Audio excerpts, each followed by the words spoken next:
আসসালামু আলাইকুম। আমি S M Zakir Mahmud sir. আমি আজকে আলোচনায় আসলাম সারা বাংলাদেশে আমরা বাংলাদেশের 64টা জেলা আছে, 493টা উপজেলা আছে। সারা বাংলাদেশে তোলপাড় এখন রাসেল বাইপার।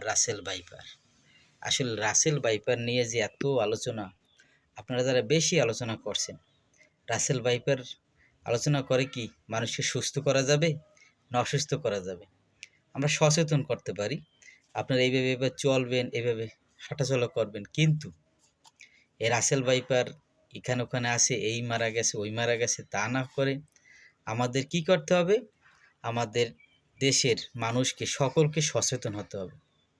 এই রাসেল ভাইপারের নাম শুনে আমরা সকলেই আতঙ্কে ঘরে বসে না থেকে আতঙ্ক করে জানেন, 5তলা বিল্ডিংয়ে যে এসি রুমে আছে সে ভয় পায়, আর ওই রাসেল ভাইপার তারাই কিন্তু এই ভিডিওটা ভালো করে দেখে।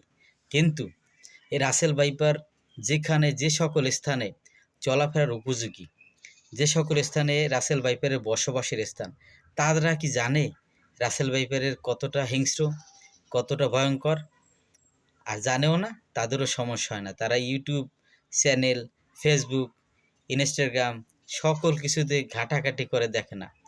হয় জঙ্গলের আশেপাশে বস্তি এলাকায় যারা বসবাস করে, সেই এলাকায় নদীর পাড়ে যারা বসবাস করে, সেইখানে কিন্তু রাসেল ভাইপারের প্রজনন স্থল, উপযোগী স্থল। কিন্তু ওইখানে কি রাসেল ভাইপারকে ওরা ভয় পায়?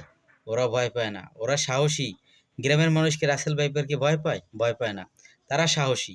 তারা দেখছে সাপ আসছে, বাংলাদেশের বিষাক্ত সাপ হিসেবে আমরা সকলেই জানি, বলে কালিন্দিরি সাপ। বিষাক্ত সাপ কালিন্দিরি সাপ বলে, জাতি সাপ বলে।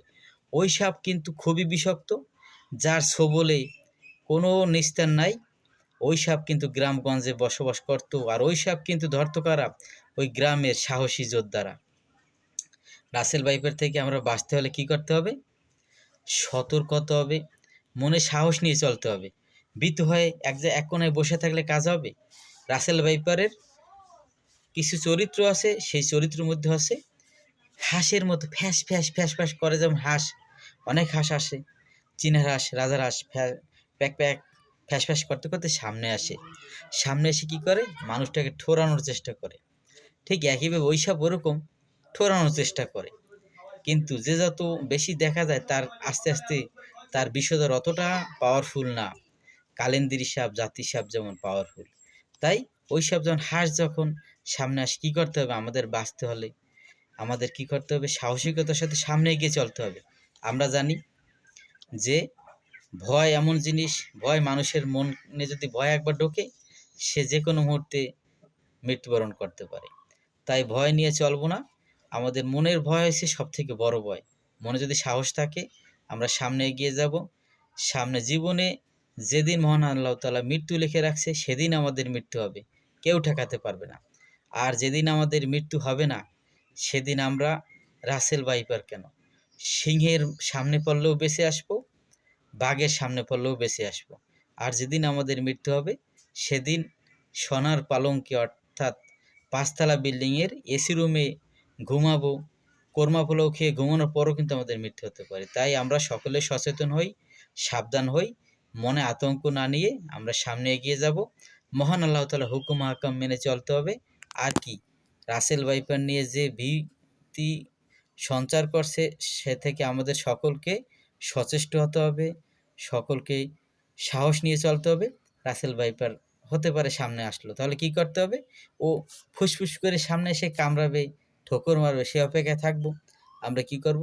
সাহসিকতার সাথে তাকে প্রতিহত করার জন্য আমাদের যার যে সামর্থ্য সে অনুযায়ী চেষ্টা করতে হবে। তাহলে আমরা জীবনে বাঁচতে পারবো। হাঁস যার যত গুণ আছে, সে ততদিনই বাঁচবে, কেউ তাকে মারতে পারবে না। সকলে ভালো থাকবেন, সুস্থ থাকবেন, আমার জন্য দোয়া করবেন, আমিও সকলের জন্য দোয়া করি। আপনারা সকলে আমার এই চ্যানেলে লাইক করবেন, কমেন্ট করবেন, সাবস্ক্রাইব করবেন। আমি এস এম জাকির মাহমুদ। আল্লাহ হাফেজ।